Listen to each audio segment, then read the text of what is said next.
Okay, everybody. Welcome to Training Without Conflict podcast. This is Ivan Balabanov. It's my first podcast, and I'm super excited to do this with you. I know I've been asked quite a few times by many dog trainers that I should have my own podcast, and here we go. I know also a lot of people have continuously asked me how I learn, what do I read, how do I evolve myself as a trainer. So I have the privilege to talk to one of these very special people to me that has influenced me heavily in all of my dog training career and everyday life. With me here today is John E.R. Staddon. And I will go briefly to have a right introduction, and John, you help me go a little further. But James B. Duke, Distinguished Professor Emeritus of Psychology and Neuroscience in Education Training, PhD in Harvard University, 1964, Bachelors of Science, University College of London. He has done vast amount of research. He has written many books, which I will have listed down. Some of the articles, the papers in the journals, they're endless. There is no way I can describe everything. There is absolutely no way. But it's mind-blowing, the information, how you can relate to your dog training and just overall learning and psychology. So some of the books are very important, and I use a lot of this, and I don't know if I've ever even said this, but in my dog training school, the School for Dog Trainers that we just started, there is a just heavy influence of his work, of John's work. So the one of the books, Scientific Method, How Science Works, Fails to Work, and Pretends to Work. This is, I believe, one of your latest books, correct? And then one book that I have in all versions. I have it electronic, I have it hard copy.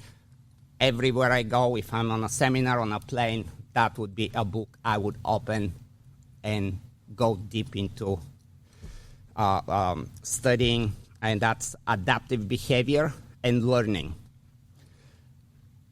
Another super important book, The New Behaviorism. And of course, as we said, the Scientific Method, but there is like so many articles written and papers for various journals, which, as I said, I'm so excited that I cannot even collect myself talking here.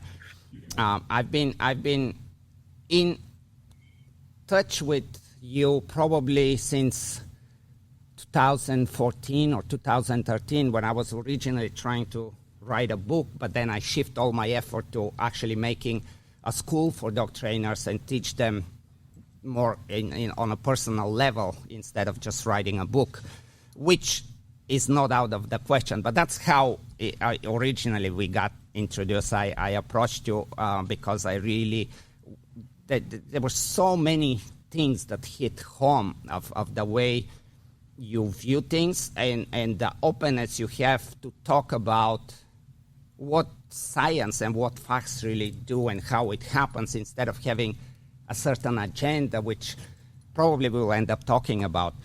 But without any further delay, John, welcome. And again, very happy to have you as my first person on my podcast. Well, congratulations, Ivan. I'm delighted to be here. I'm somewhat overwhelmed by your introduction. I'm very happy that you read my books and enjoyed them. And I'm just really happy to be here. So good.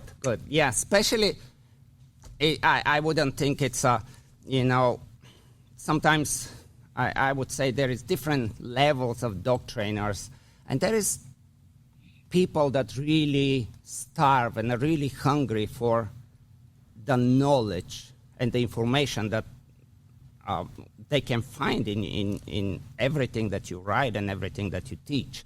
Normally, as I said in the introduction, when people ask me where I learn and they expect me to point to another dog trainer.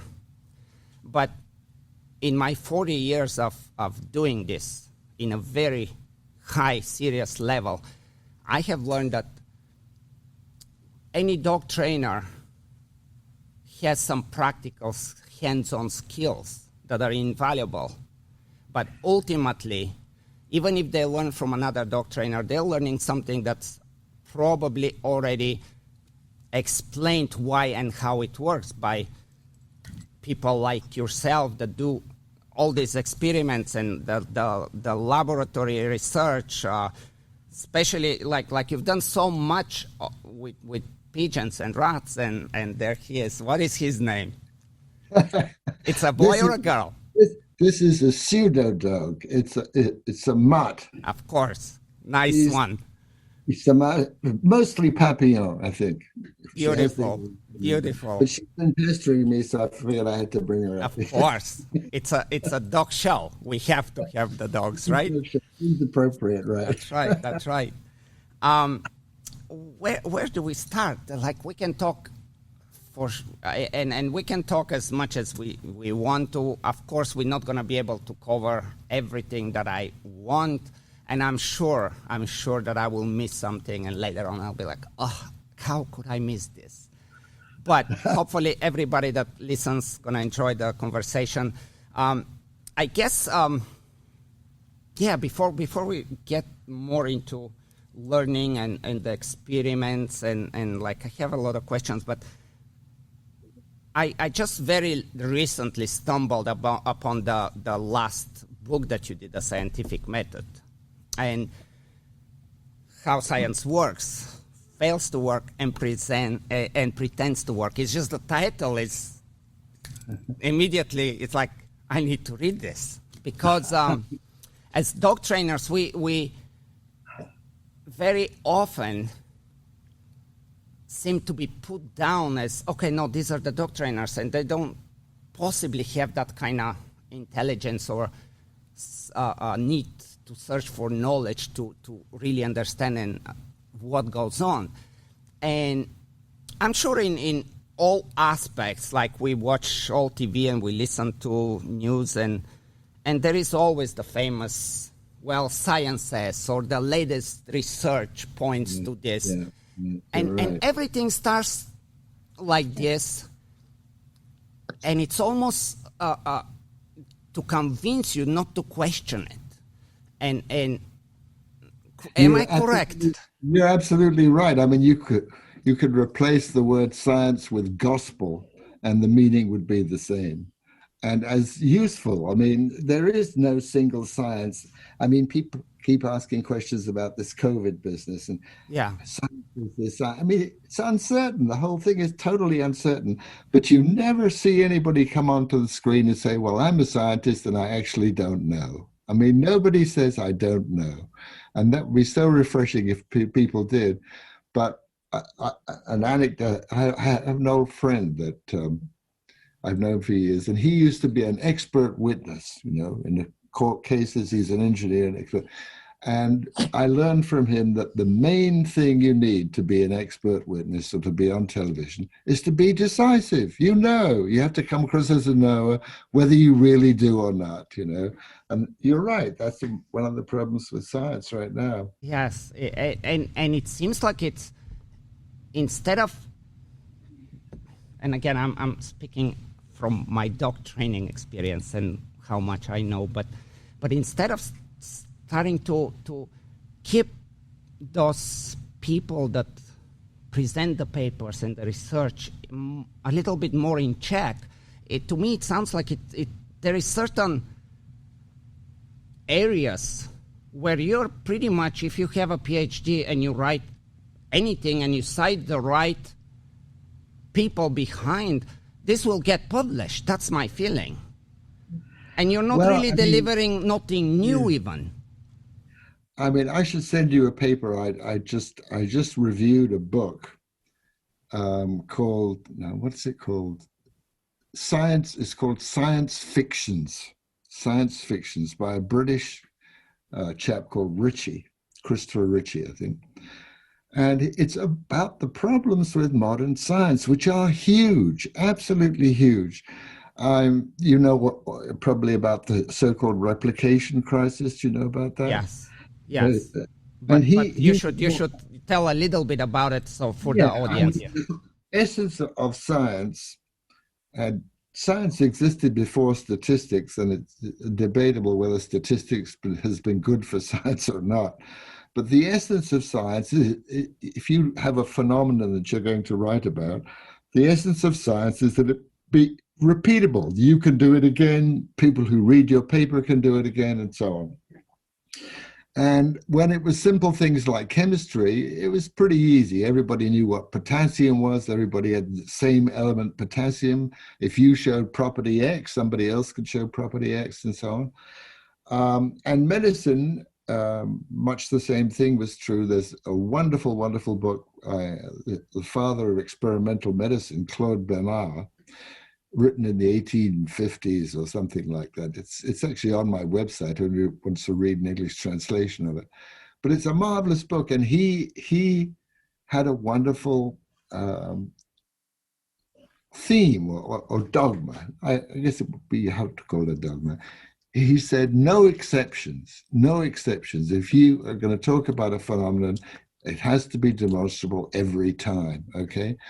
Well, now flip forward 100 years, and to the invention of statistics, which was, the first steps in statistics were made by a very brilliant man, Francis Galton, who was I think half cousin or something of Charles Darwin. So he had, quote, good genes, I guess.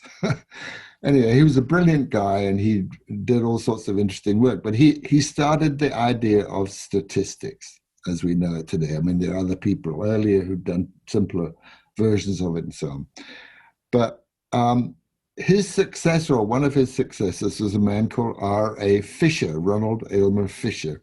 And he worked in a horticultural unit in England.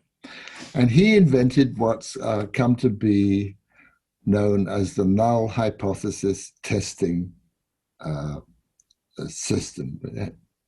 Null hypothesis statistical test, NHST. And the idea of that, which now has become almost a model for all science, even though it was a niche product in its day, and it should have remained a niche product.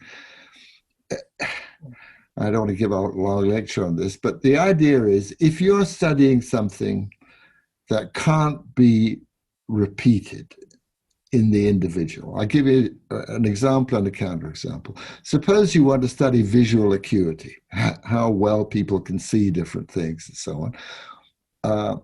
I reported in this article, when I was a graduate student, I did an experiment on visual acuity when the letters were black on white or white on black. Okay, you can do that with one person. You go back and forth, and you don't need statistics. You just need to look at your data and look at the result. And you can repeat it with one or two others to make sure the person you were studying is not an oddball, but that's it. That's basic science. That's what science is all about. But if you want to study something like learning or reading, how do you teach kids to read? Okay, you've got method A and method B. Well, you obviously can't compare them with the same kid. You train him on method A, and now he's ahead of the kid who just started on method B. So you have to compare groups. And that's become the standard method. You have one group that learns by method A, one group that learns by method B. And there are two major issues raised by that. One is, are the two groups really equivalent? That's why there's a lot of stuff about randomized control, and you have to pick this randomly, and you don't have a dog that gets in the way all the time. So you've got to make sure the groups are the same, But the second, and this is the big problem, is having concluded that method A is better than method B, you say, well, that's how people learn. No, it's not how people learn. That's how groups learn. That is how groups learn. And to get from the group back to the individual is really a very, very important and very difficult. I'll give one more example. There's a field called behavioral economics. Some of you may have heard of it. The idea is that people follow incentives and so on. And the father, one of the fathers of this field, or two of them actually, are a couple of guys called Daniel Kahneman and Amos Tversky, a couple of very, very bright Israeli guys. And they did experiments asking people to choose between different bets. Now, in none of those experiments did 100% of the people go one way or the other. But sometimes they got a statistically significant number of people that went one way or the other. But the conclusions that came out of it were people are risk averse, or people show confirmation bias or something like that. But not everybody did. And they did not do the experiments as Claude Bernard would have suggested to find out what made the difference. Why do some people go this way and some people go that way? To find the really invariant, constant thing about human nature, which is what they were after. In fact, what they were doing was public polling, opinion polling. Right. Yes, like surveys. This is survey. Very common way of making a poll and a survey, and all of a sudden going through the right channels, and it becomes... Truth of human behavior becomes human behavior. This is our very nature is to be risk averse or whatever it might be. But it's as if you did a survey, found that 70% of the people voted Democrat and 30% have voted whatever, Republican. Say, human nature is democratic. Really? Nobody would believe that, but it's the same kind of argument. Yes. And I'm sorry. No. This is absolutely exactly what we need to talk about. This is very, very informative and very helpful for us as a doctrinating society to understand this a little bit on a deeper level. And I even want to add, and maybe you elaborate a little more to that, because there is so many other components on top of what you're saying. And I think, who is funding the research? Well, I go on about that at some length, and this chap, Richie, is very, very good on that too. I mean, funding, the whole funding system needs to be examined. I mean, it's not so much that it's corrupt, it's that it's the wrong kind of incentives. I mean, I shut down my research lab more than 10 years ago. And the reason wasn't that I got bored with research. The reason was I was sick of spending almost 50% of my time writing grant proposals. I mean, that's crazy, right, that you write. And second of all, that problem arose, I think, because these grants are very short term. In other words, if you apply for a grant, you're lucky to get one that lasts longer than 3 years. All right. So you have your 3-year grant. You have to reapply when after 2 years. Show progress, right? Science doesn't work like that. Science doesn't work like that. And the best example I know, a counterexample I know, is Charles Darwin, is one of my absolute heroes. And Wallace, what's his name? I'm blocking out Russell Wallace's first name. Anyway, Wallace was another evolutionary guy. Anyway, Darwin, in 1938, 2 years after he returned from collecting stuff, he was on a ship, the Beagle, went around the world under rather heroic conditions, and he just collected stuff for 5 years, all right? For 5 years, that was his data collection. 2 years after that, he had an idea, well, if this all begins to make sense in terms of something I will call natural selection, all right?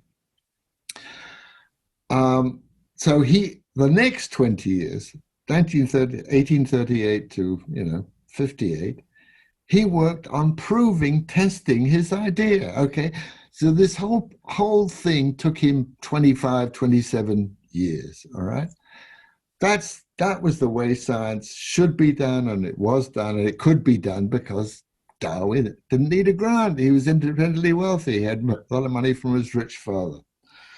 Okay, along comes Alfred Russel Wallace, young guy, wonderful guy too, by the way. He sends Darwin, and you probably know some of this story, he sends Darwin from his sick bed in Indonesia a little manuscript he'd written with the idea of, ring the bell, natural selection. Darwin gets it, and of course, he's pretty shocked. I mean, even in those days, priority was very important. I mean, Newton argued with Leibniz. I mean, there was a lot of controversy about priorities from beginning of science.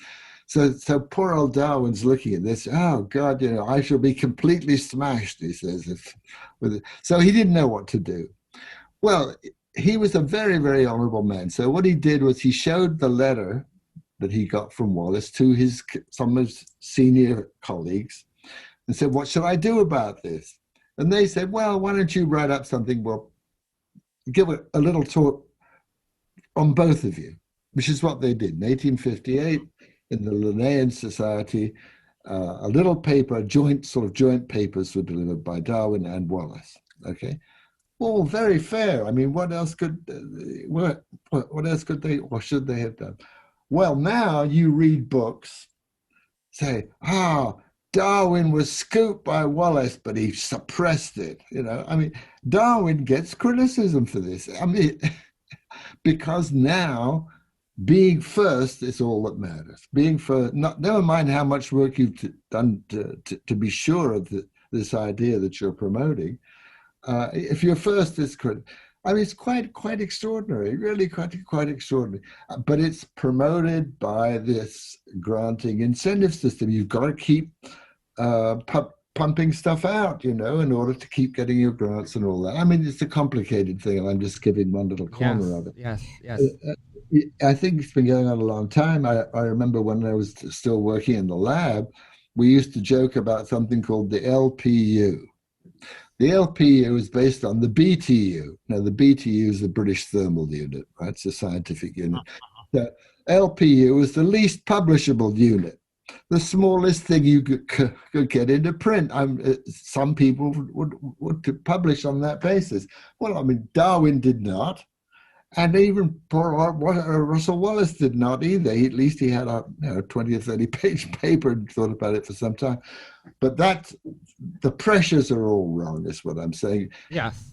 Science has to allow for failure. If you read the history of any great scientific discovery, you'll see that this poor scientist, whoever he was, tried a lot of stuff that didn't work. You don't get paid off for that in the modern system, I don't know how to solve it. I mean, that's a thing. But anyway, I'll pass it on to you. I think it will eventually, hopefully, it changes, because if the regular person starts to understand that there is something that just doesn't make sense anymore of how things are done. Well, I hope. But the human capacity for irrationality is, I would say, almost limitless. Right. I mean, just look at all this political stuff that's going on now. Yes, I think that phenomenon of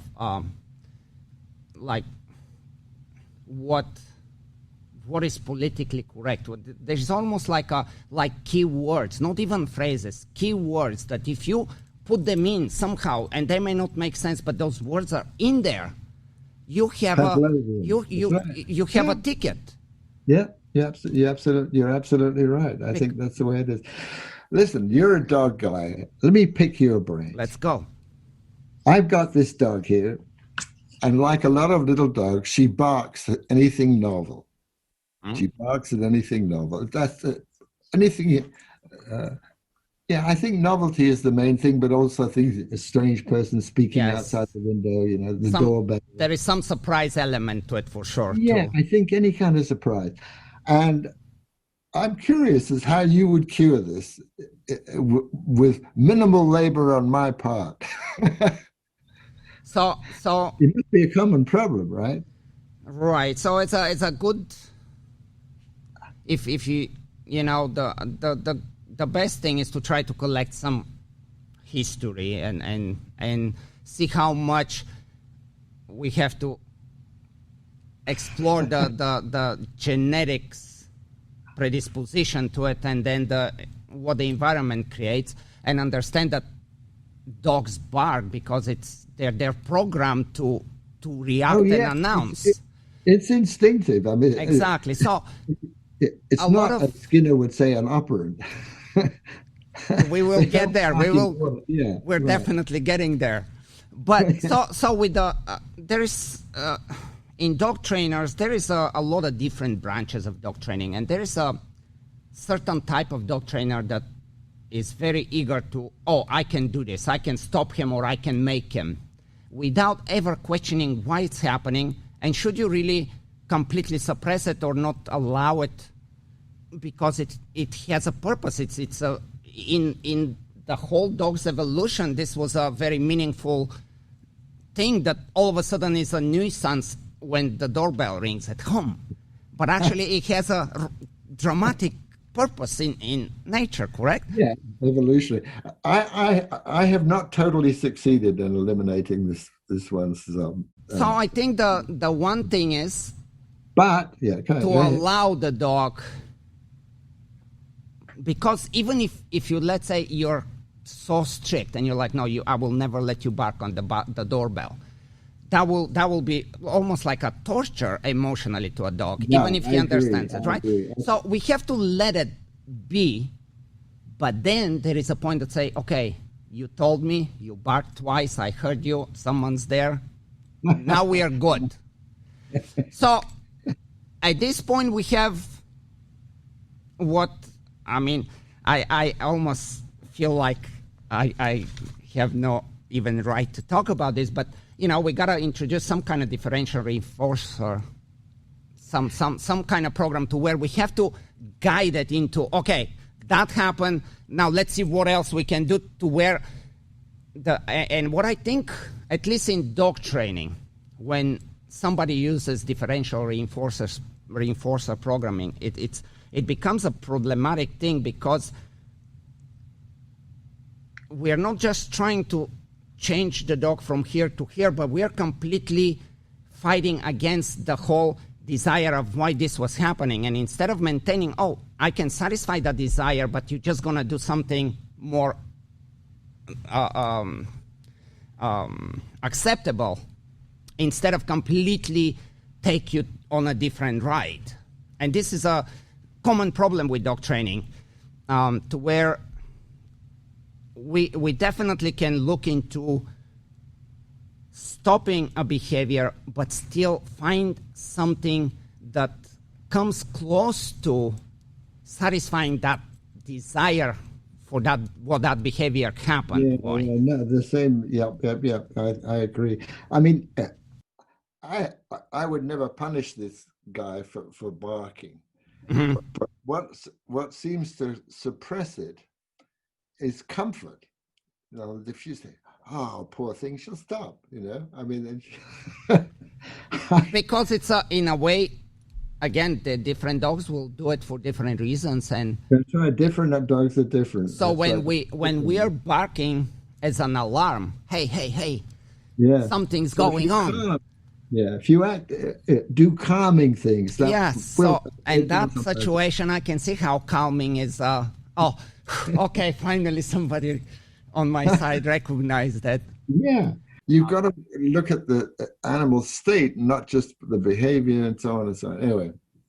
Yes, very true. And but this is a really good topic when we talk in dog training, because most often than not, dog trainers are super, super quick to, okay, we can stop this, or we can make him do this, completely disregarding why it's happening, completely disregarding the genetic makeup, and just because we know a little bit about how reinforcement and punishment works, it's unfair to go against the animal's nature, because ultimately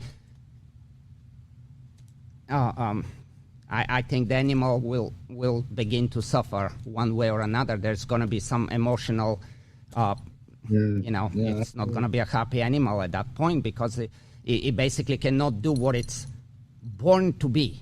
Yeah, right. That's right. No, I agree. I agree. So to some extent, some barking is perfectly fine as far as I'm concerned. Of course, there is dogs that they will, speaking of which, I have one in the house, that he can completely just lay down and go, woof, woof. This one will bark in her sleep. Woof. But yes, I mean, it's a way of expression. It's a way, obviously, extremely social beings, dogs, and they have to. Oh, I'm first. I heard it first. Hey, everybody. I mean, in his world, this is a big deal, right? So, I kind of curious to talk.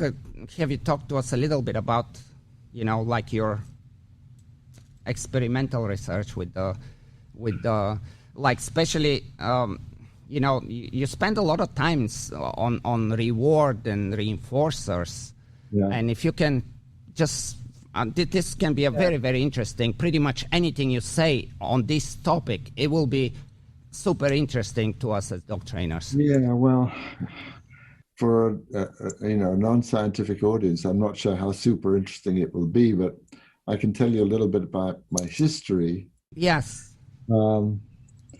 I was a terrible student as an undergraduate because I was more interested in writing movie reviews.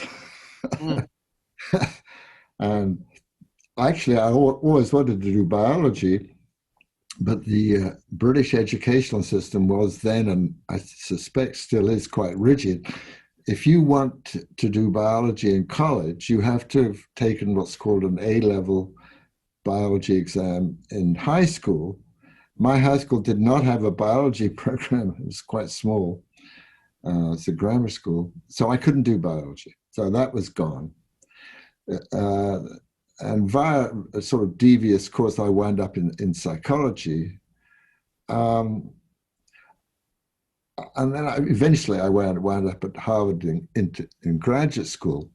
And what attracted me there was the experimental method. I mean, I had been brought up with an HST method, the null hypothesis statistical test method. And even as an undergraduate, I thought, there's something wrong with this. I want to study individual organisms, and here they're giving me these groups. It just didn't seem right, and I didn't know that there was any alternative at that time. But when I wound up at Harvard, I found, well, lo and behold, here's this method where you can study individual, in that case, pigeons. They were the animal of choice at the time.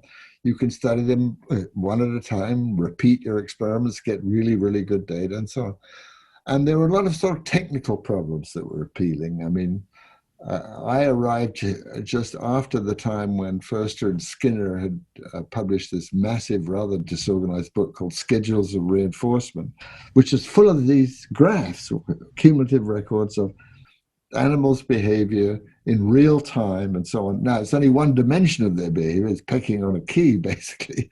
But still, it was very, very orderly, and it looked like a promising way to go. And so I became interested in timing behavior, how animals tell time, which is very technical and quite remote from the dog problem, although one of the solutions was offered by dogs many, many years later. But I just became very interested in these technical issues.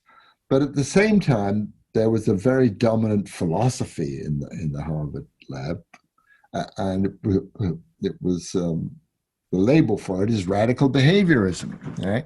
I was a behaviorist. I was perfectly happy to accept that we can't see into people's souls, still less into the souls of dogs. We have just look at what they do, what they say.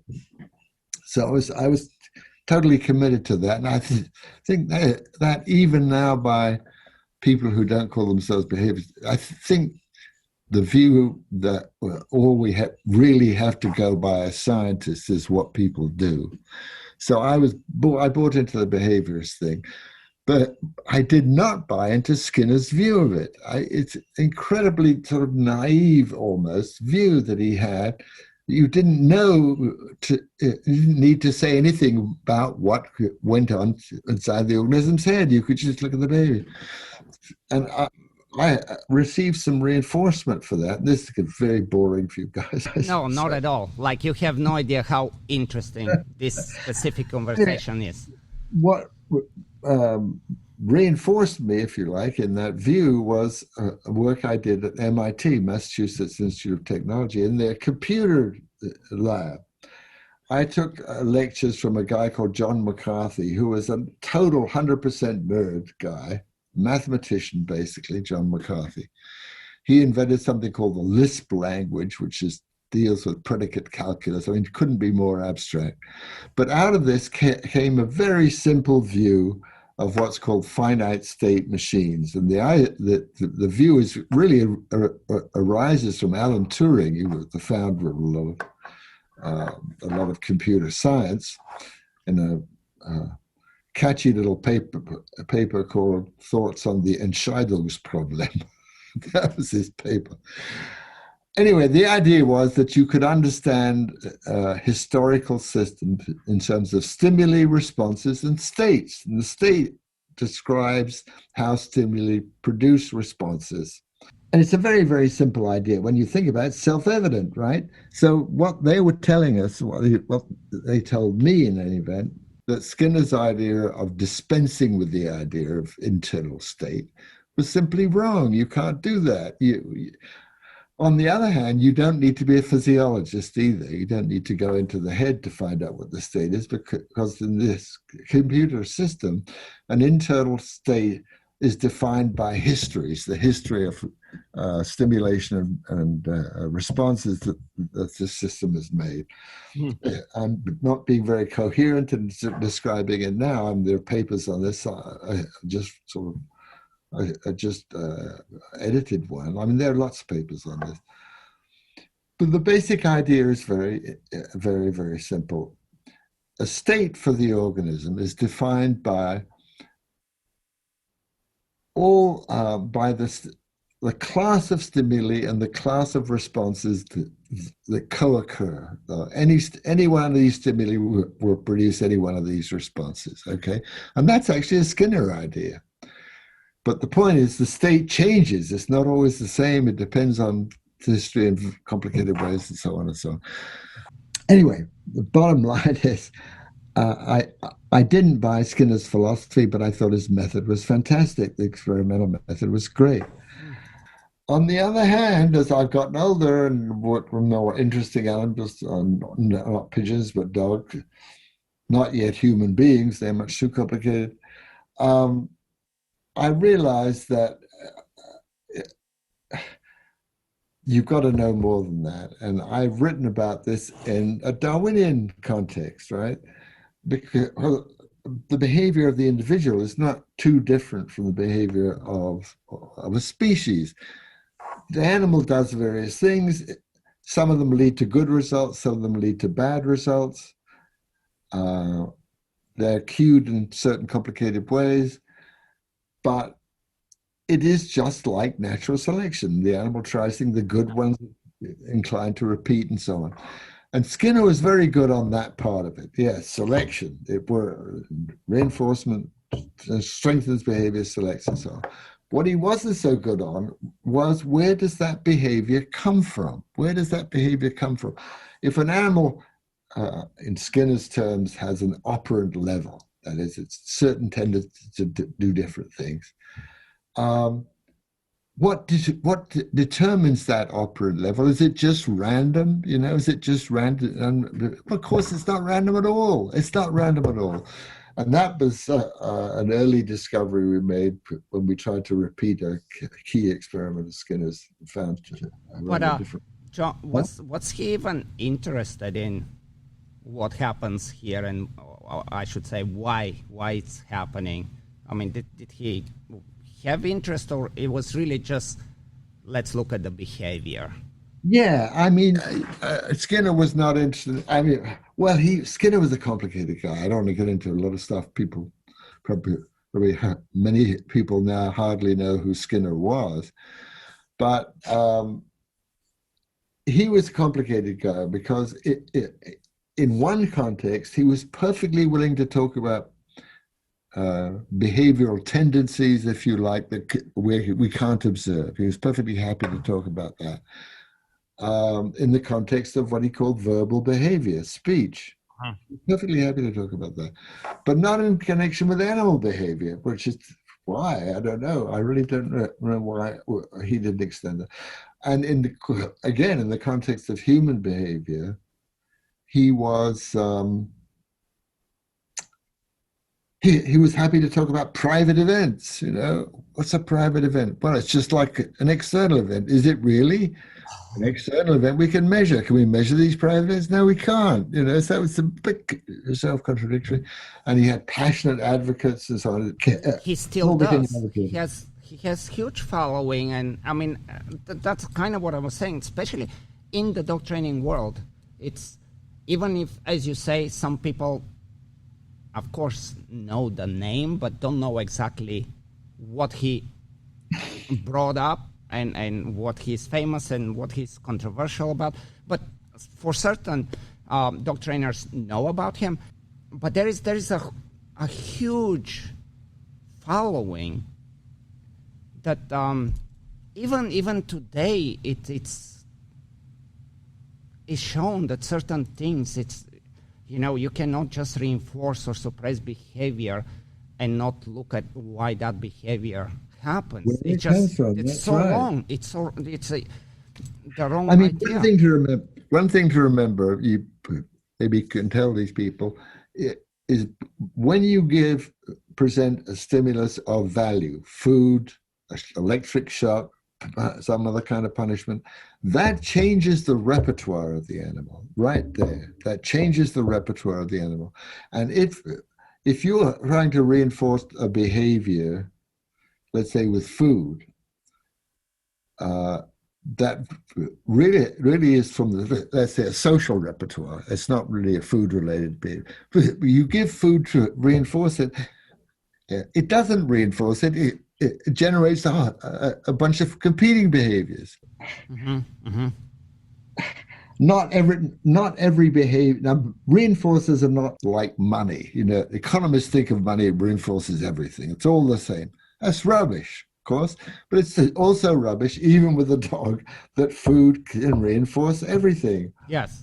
A lot of dogs' behavior is a social repertoire. It comes from a different place and so on. And you have to have some kind of intuitive understanding of it if you could really be able to work with the animal. At least that's you know much more dogs than I do. But that's definitely my feeling. And you're like taking the individual's aptitude, like the individual's IQ, and ability to learn faster or learn more.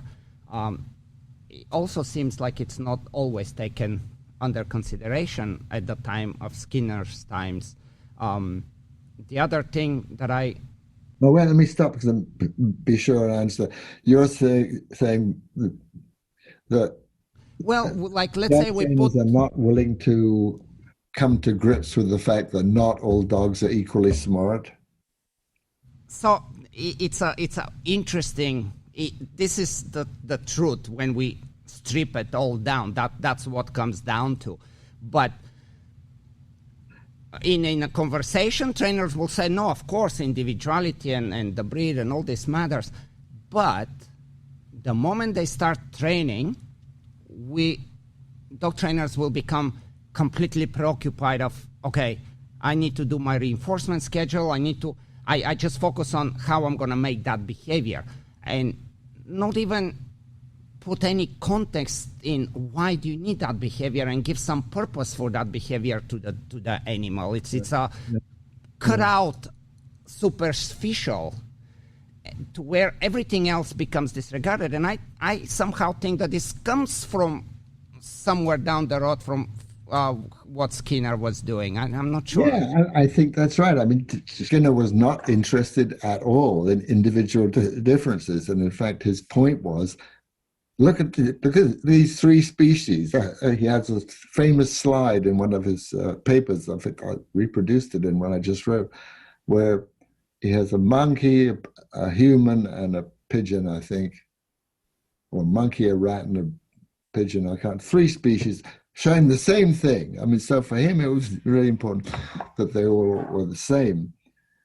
Anyway, I'll send you some of these things. But funnily enough, by pure coincidence, I just came in contact with a woman in England who has published a paper a couple of years ago on dog intelligence. Do you know this? Her name is Arden. Rosalind Arden. I can send you. Definitely. We will search that. Yes. She actually published a paper where she and another guy studied a whole bunch of dogs and came up with a result that she argued is like G, you know G, general human intelligence, called G. It's invented by a statistician way back when and so on. And she thinks this is a way to show something similar in dogs. Now, they were not different species. They were all border collies. So her idea was to give them a variety of tests, look at the correlations, across the individuals and say, aha, some have more of G than another, and this is just like human cases. It's an oddball kind of thing. I don't know if she's still doing this kind of work. I mean, this paper's 3 or 4 or 5 years old.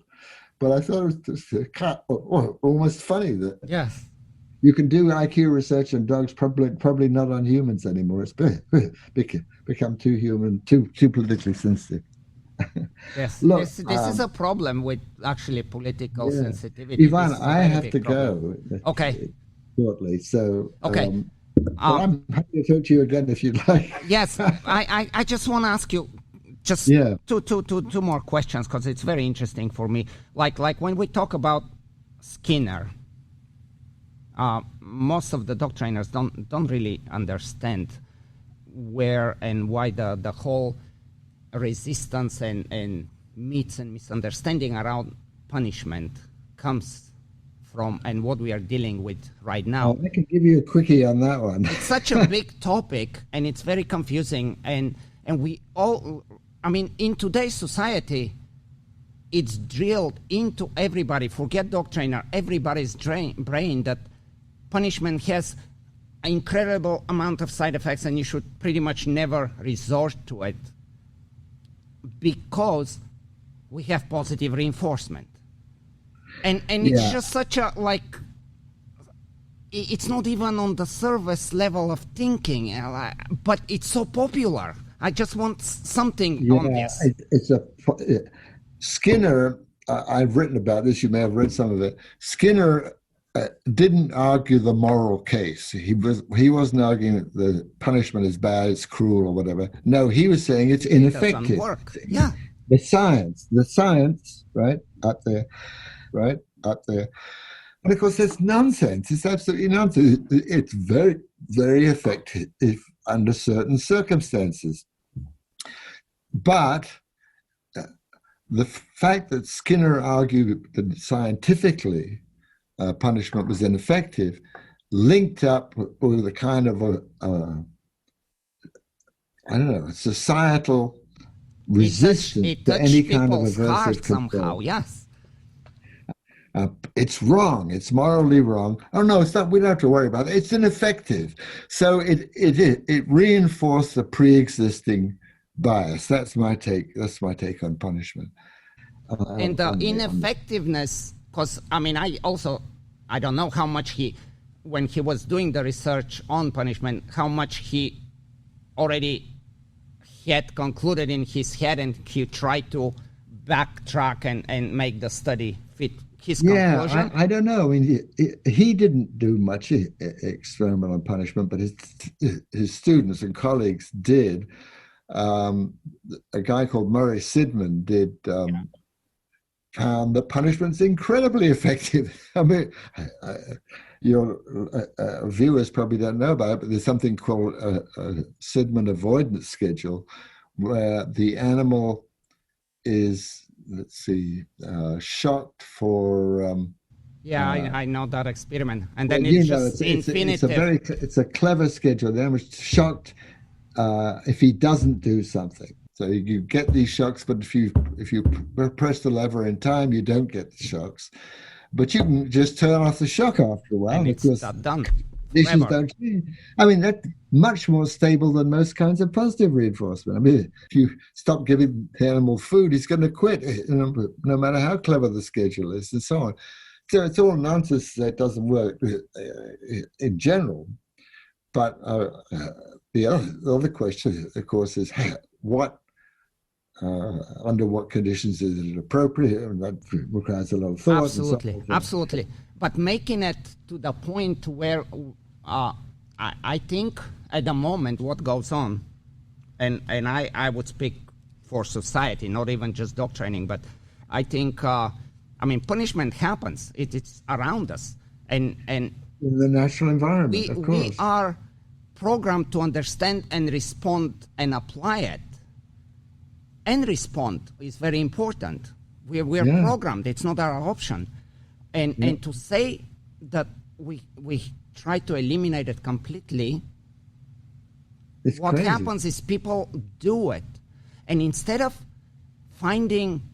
becoming as efficient as we are now, how much we know about positive reinforcement strategies, if we actually put the time into punishment, instead of having people do the wrong things behind the scene and do it very wrong way, but they still feel that they have to, because the truth of the matter is positive reinforcement does not replace us. Sometimes when you say, no, this is not a good idea, you cannot. And so people have to, but they don't have the education, and nobody dares to even talk about it. It's just becoming a big problem. No, it's horrible. And never mind dogs, I think the same thing is true in public education. Correct. Having terrible effects there. I have a good friend who's started several charter schools because of his dissatisfaction with the way these things were done and so on. We ought to talk more later about it. Absolutely. I don't want to hold you any further. Thank you so much. This is one of my big moments in my life talking. It's my pleasure to meet you, Ivan. I'm really, really happy that we got together. I'm a little incoherent today. Thank you. But maybe with practice it'll get better. Absolutely. Anyway, I wouldn't mind doing this again with you. Thank you, John, so much. Okay. Good to see you. Take care. I hope you guys enjoyed that. Very, very special moment for me, as I said in the beginning. One of the geniuses, in my opinion, as far as psychology, learning. I know that a lot of you are so into this stuff, so I hope you appreciate it. As I said early on, at the dog training school, the school for dog trainers, I should say, we definitely, he's a cornerstone, like the most influential person that my dog trainer schools is based on his knowledge and his work. So I hope you enjoyed it. That's the first one. It's going to be more to come, just as good. Stay tuned.